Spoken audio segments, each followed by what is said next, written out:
Are you one of the many people who trains Brazilian Jiu-Jitsu and starts to get pain on the inside part of your elbow? Watch this video to find out 3 tips on how to manage this injury.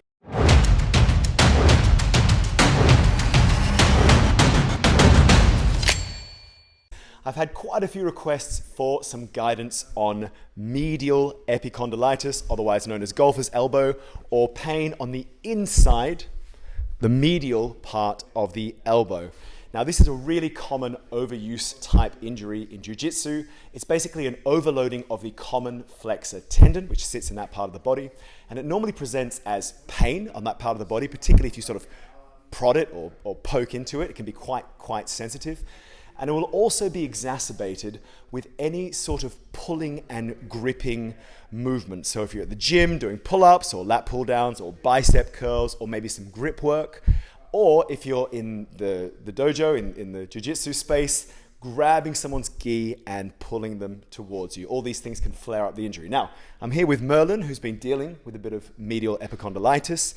And what I want to offer is, if you're in the sort of early stages of this injury, there's a 3-step protocol that normally works really well. And we call it the SSS Protocol, and it stands for smash, strengthen, and stretch. So I'm going to get Merlin to demonstrate. For the smash protocol, what you're going to do is take a water bottle and freeze it. Now, I haven't done that here today because I've been out all day. However, you're going to take a frozen water bottle and roll it over that affected area. So you can see Merlin rolling over that common flexor tendon. And then you can also work down the arm into the muscles of the forearm. That can feel quite relieving also, particularly with that ice, with that cold. And you can also roll up into that bicep area. And that should feel nice and relieving, and particularly be beneficial if there's an inflammatory component to this injury for you, which there normally is. So that's the first step, smash. The second is to strengthen. Thanks, Merlin. What you're going to do is just take a tennis ball or a cross ball or anything you can grip and just do an isometric squeeze onto that object. Now, really important to note is I only want you to squeeze as strongly as you can before experiencing discomfort. So what we often say is you want to kiss the edge of discomfort. You don't want to sort of irritate it by squeezing too hard.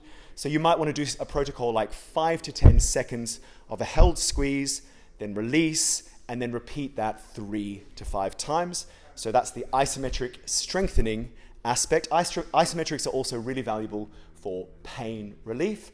And then finally, the strength protocol. What Merlin's going to show is 2 variations of this. The first is just a stretch into the common flexor tendon.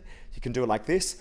Or if you want to sort of put it into overdrive, a lot of guys like to do this one. You're going to come onto all fours like this and lean into both forearms with the wrists facing backwards. So like with any stretch, 30 to 60 seconds. You don't have to sort of force the stretch, just lean into it until it feels like a comfortable level of stretch. Thanks very much, Merlin.